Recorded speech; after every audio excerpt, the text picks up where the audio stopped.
Hello, friends. So viewer Dolerman asked me, he saw the videos that I was doing with the endorphins and the Chase Bliss Lossy and the Chroma console, and he asked me to do a demo of the Endorphins Golden Master because all of the ones he'd seen seemed to be sponsored ones.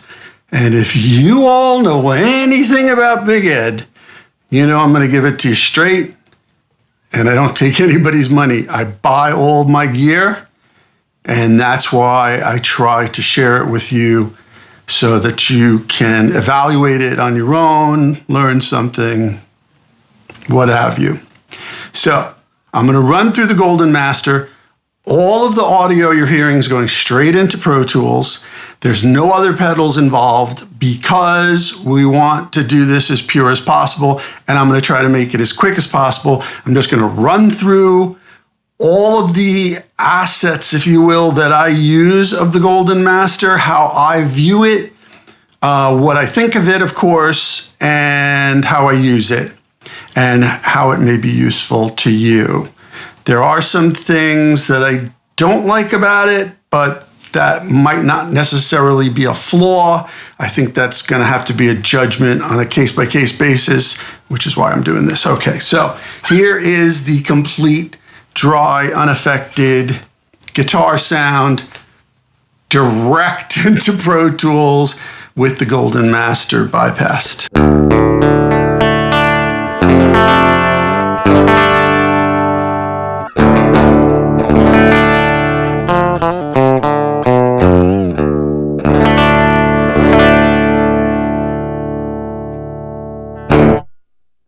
Right, so let's get to the Golden Master. The Golden Master is very interesting in that it has a lot of different features of it, and they're all cool. I'm not going to go too deeply into it, even though I read the manual about 10 times before I programmed it myself. I think the basic use of it and the way most of us will use it does not take a PhD and will be pretty straightforward. However, there are features of it like the mid-side part of it and even the EQ, well, and even some aspects of the compression that should have an asterisk next to it, and we'll go through that. So we'll start with the EQ section. Again, our clean sound.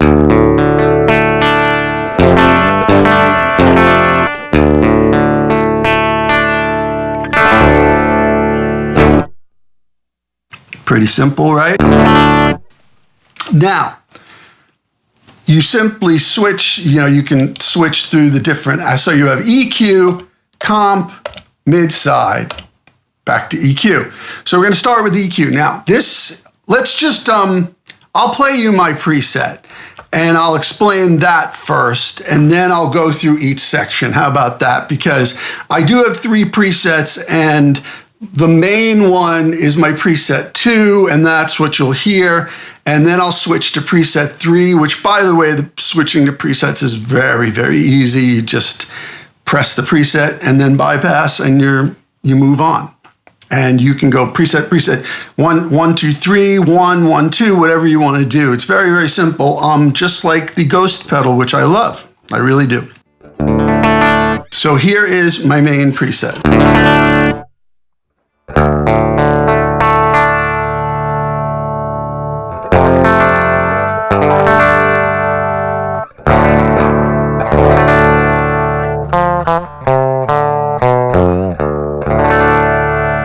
Bypassed.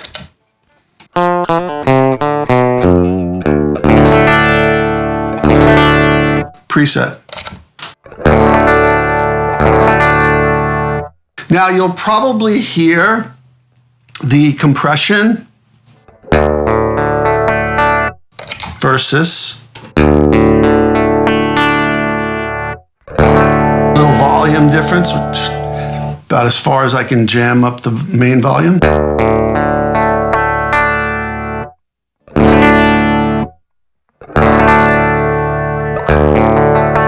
And to me, that's like a conditioner preset.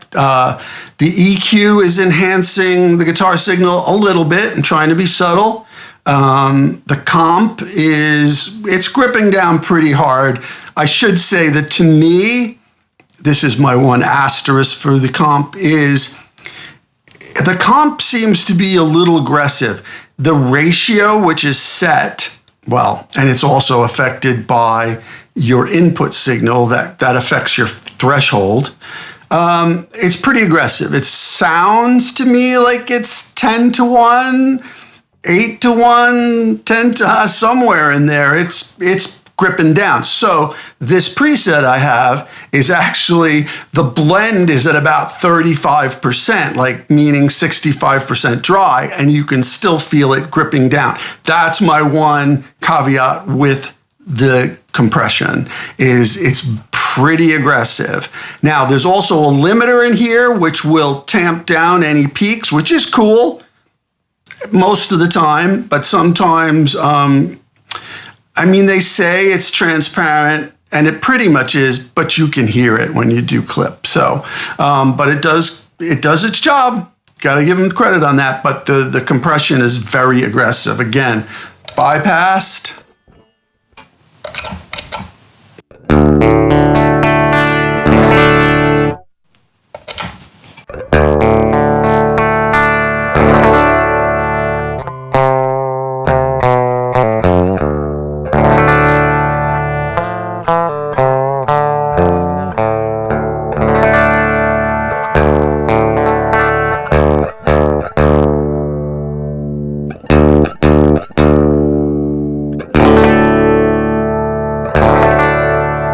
So even though the EQ's enhancing it, it's clamping down. And like I said, that's with like 35% compression and 65% dry.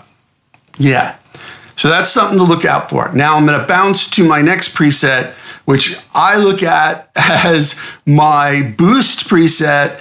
And the reason it's a boost is because it's more of a 50-50 or maybe even a 55% comp to dry blend. So 45% dry, 55% comp, somewhere in there. And that makes it louder. So check it out. Here's the present preset and the next one.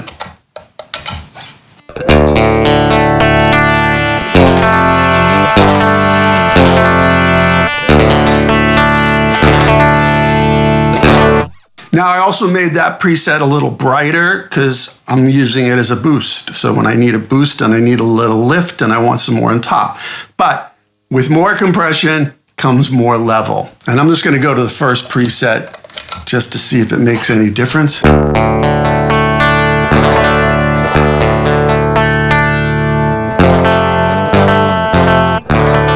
And that one was like about a 45% compression to 45 to 55% dry, like 55%.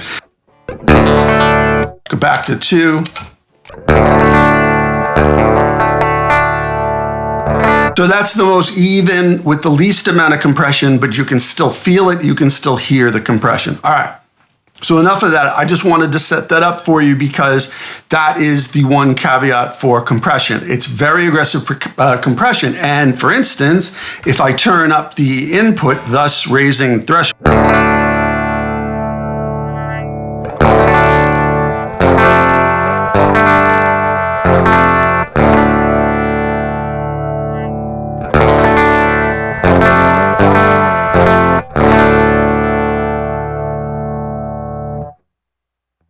there's more compression. So yeah, it does feel like there's a very high ratio going on. I'll have to find out what that is at some point in the future, but it's aggressive. All right. We are going to go back to, you know what? Let's start with my first preset because that one's pretty close. So we'll start with my first preset and we will just go from scratch. So let's switch to the EQ. Right now, we're going to see, what do we want? Maybe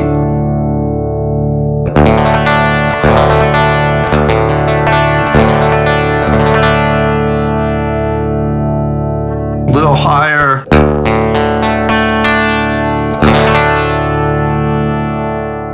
a little low off. Take a lot low off. Too much. Right about there. So I should say that most of my presets are just above 12 o'clock with the low, and this one's just below.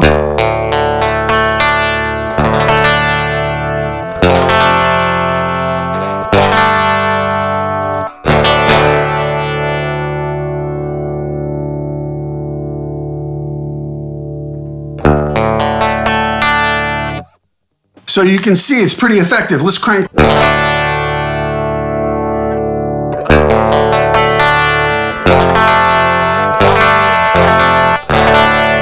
See, it's not really that spiky because it's centered around 800 hertz. So we're not doing 1.5 kilohertz or 2 kilohertz. 800 is kind of like, it's guitar mids, but it's kind of meaty guitar mids. So it's not too peaky. But I like it. Right about there. 230. Let's crank the high. Too much.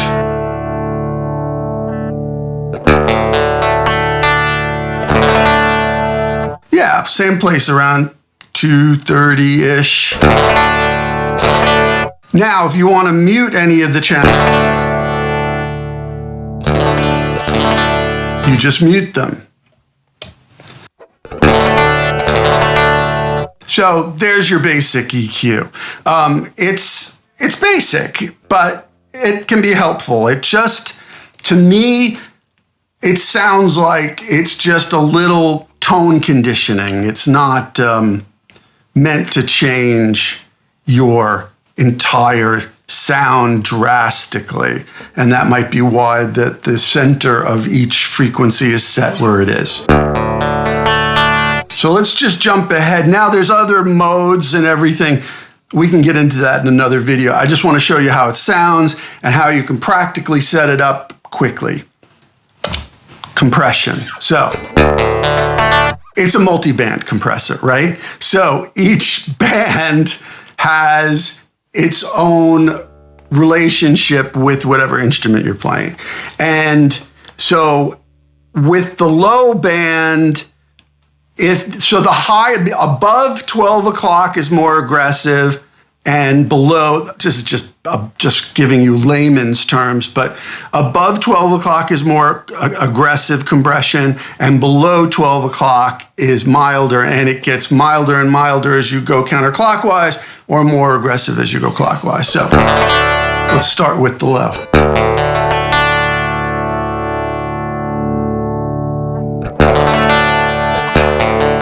Can you hear it really clamping down as I went all the way clockwise?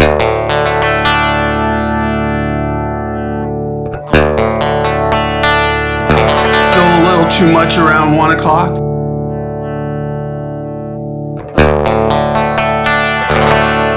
That's not bad.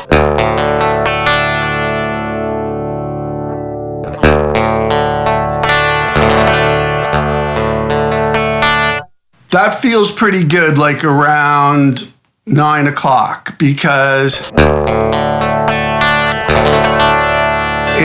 you feel it, but it's not like just clamping down. And you kind of want your bottom end controlled, but sort of open so that unless you're a chicken picker.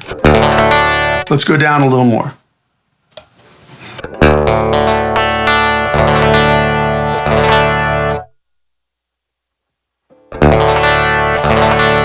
Yeah, around 9 o'clock for this instrument. Again, depends on what instrument you're playing. Let's look at the mid.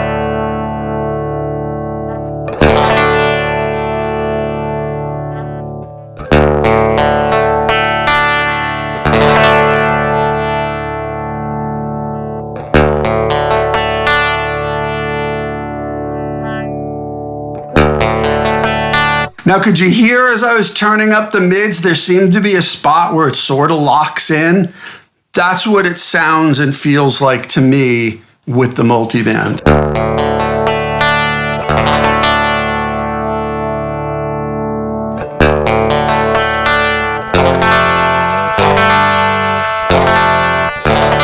And every instrument will have a different curve and different peaks, so you just got to play with it.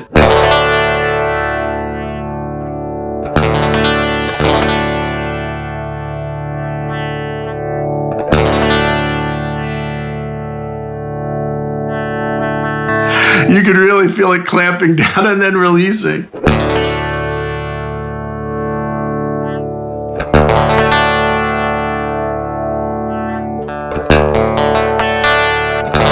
So the mids feel right to me just below 12. Let's try the highs.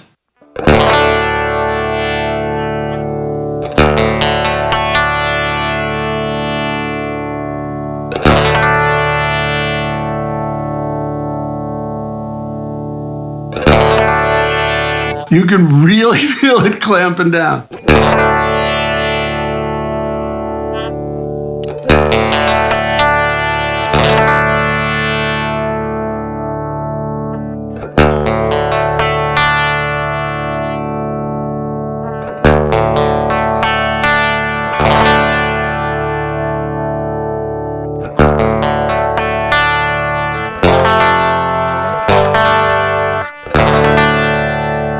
So that feels about right to me, like around 8 o'clock for the high.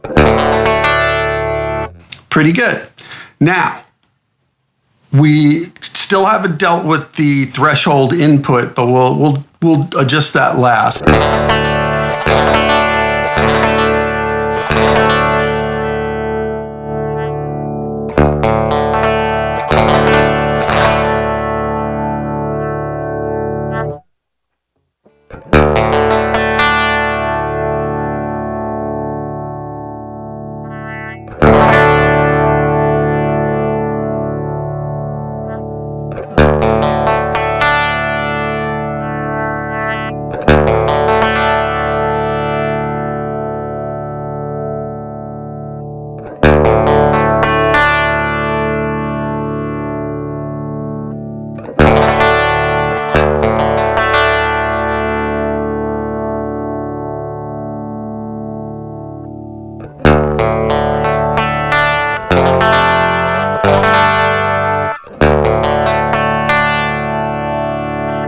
So that sounds like a pretty good balance to me, just starting from scratch. But we can hold the VU on out button, this button right here. And while you're holding that, blend in from counterclockwise is no wet and clockwise is fully wet. So let's try to blend that in while I'm holding, hope this holds.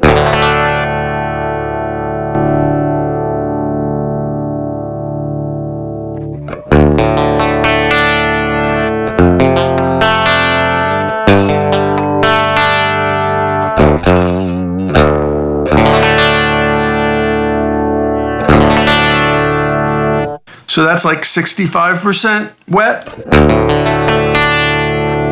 Let's go down.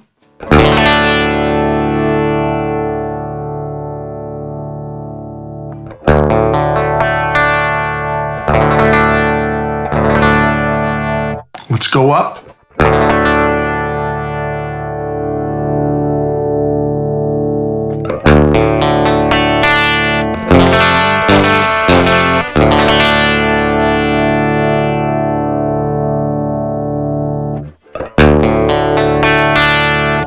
So far, that's where it sounds right to me at around 65% wet for this tonight.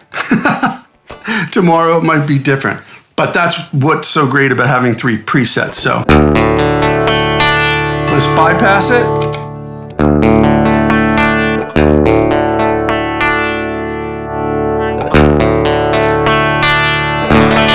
So you can hear that compression. Again, as you bring more compression in the wet dry, you're gonna get more volume, and then you've got a master volume to match it.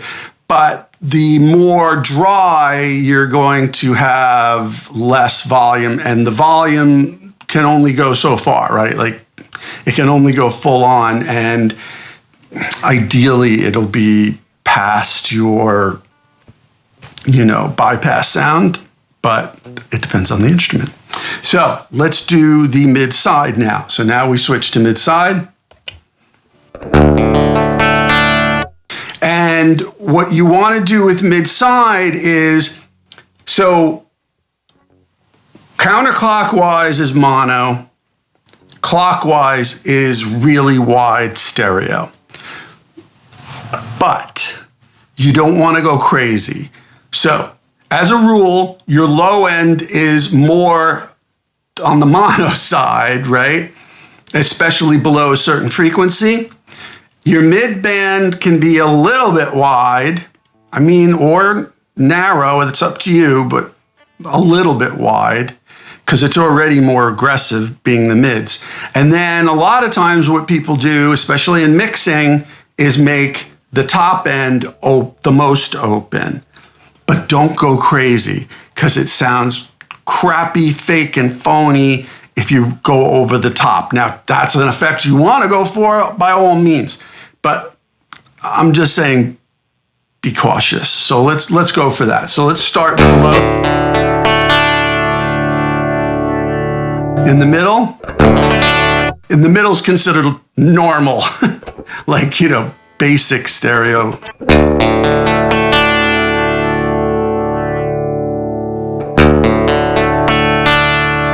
You can hear the bass kind of gets a little diffuse and stretched in full stereo. It doesn't feel right.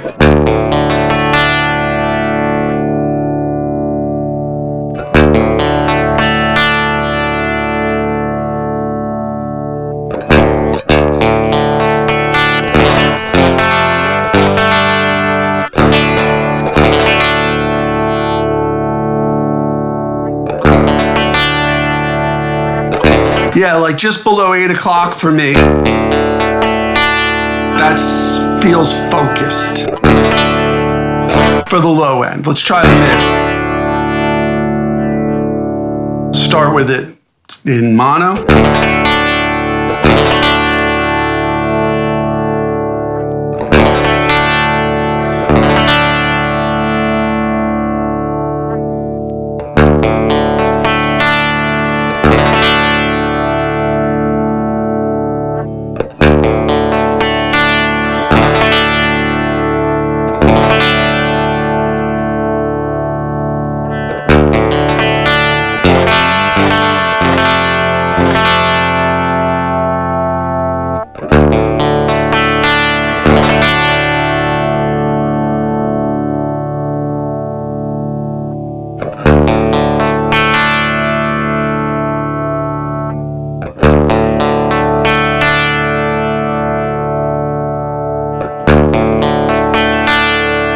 So to me, the mids feel pretty good, pretty dang close at normal, maybe a hair past noon, which is giving it just a touch of width. Let's do the top end.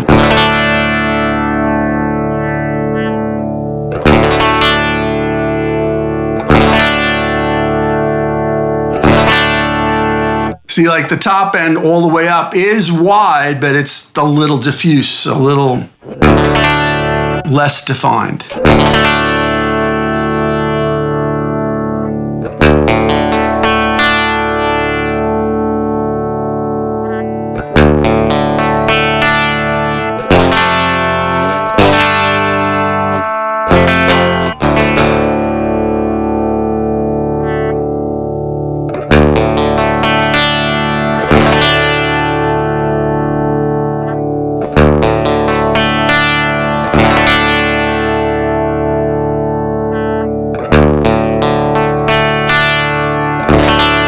Here all the way down, there's no width up there. You have to listen really carefully, but I think right about here at like 2 o'clock,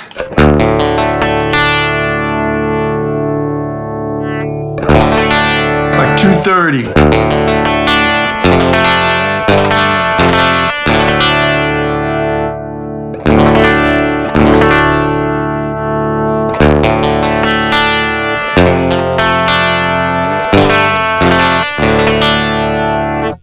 So there's a preset. Now, there are some other features. If you notice when I was doing the threshold and the input, like I mentioned earlier, I think I said that the input isn't the threshold, but the input affects the threshold. Thus, how much input you add means the more compression. But I like the threshold just a little below noon. When I get again, because it seems like it's a very high ratio, so if I get too aggressive with it, it kind of runs amok.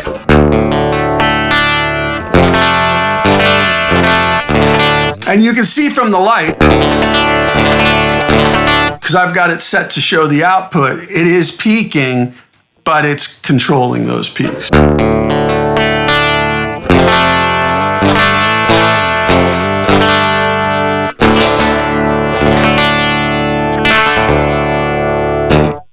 Now, again, bypass, on. It's pretty close. There might be a slight boost, but that's okay. I can deal with that. I like that.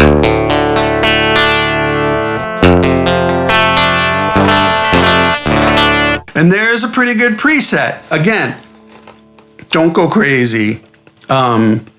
I do think the compression is a lot heavier than the other demos have shown it to be. I'm going to try to find out exactly what it is. And be careful with the threshold and the input. Again, every instrument's going to be different, but be very judicious with this. Now, my final analysis is, yes, I've had it for like a month. I'm keeping it. It's become part of my rig, my smallest, most compact rig with the Ghost and the other pedals from my other videos that I've been showing lately in stereo. It is fantastic as the last in a chain of a stereo rig. It will control everything, whether it's synths or guitar or whatever you're running through it. It's a great balancing tool. It's great because the mid-side, the EQ, and the compression. Probably the thing I least like about it, and I'm not going any deeper than what we've done here just to get a nice workable preset, is the compression. I think it's pretty heavy. It's pretty heavy. Heavier than I would like. I would not, as an output, at the end of a chain, I would want like 2-to-1 or 3-to-1 as a ratio, max to control my rig, because I keep my rig, really balanced, and I'm very careful about it, as I'm sure you are, and you don't want it squashed too much. This doesn't squash it too much if you're careful, like I showed you. Again, your instrument will be different, but just be careful. However, it still is a tremendous end of chain tool as a balancer, conditioner, limiter.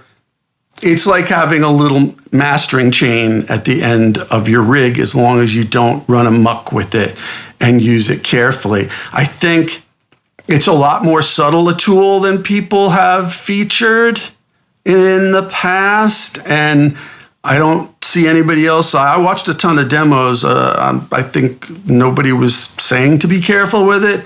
I would be careful with it. And if you don't need, like, say, when you're using the multi-band, if you don't need a band of compression in the multi-band, mute it, turn it off. And then when you switch to one or the other, like to the mid-side or the EQ, turn it back on for that feature. That's, it's set up to do that. I'm using all three because I knew how to use it for my rig, for what I wanted, and it worked perfectly. But, for certain instruments, you might not need all three bands of EQ. You might not need all three bands of mid-side, et cetera, et cetera. So just be careful. Be thoughtful with it. Is it worth it? It's totally worth it. There's a lot in this box for the money. And there's a lot of really good retailers out there. I think I got mine at Detroit Modular because I really like working with them. They're really nice people. But there were a couple other places that had it, and all at reasonable prices. And maybe if you have somebody you work with, wink, wink, you can make a deal. But yes, it is worth it. I don't regret buying it. I don't think it's everything that everybody has made it out to be, but it's terrific without being hyped. However, it's not for everybody. You may not need all these features, and it actually could potentially get in the way if you don't take the time to cultivate it. It's like a flower. It needs to be watered. You know what I mean. But yeah, I really like it. And I love having 3 presets. And guess what? This thing we just did now, it's going to be my new preset for number 1 because I like this better than what I had. Go figure. So I hope that, Aunt Dolerman, I hope that answers your question. And I hope I did it proud. Again, if there's anything that you've seen on my page, any effect that I use in any of the little demonstrations or anything that you want me to feature by itself, or there's anything that you want me to talk about, let me know and I will do it because I'm here for you. I'm not here to take money from anybody. Too old for that. All right. Thank you for watching. I appreciate you. Take care. Peace. Have a great holiday.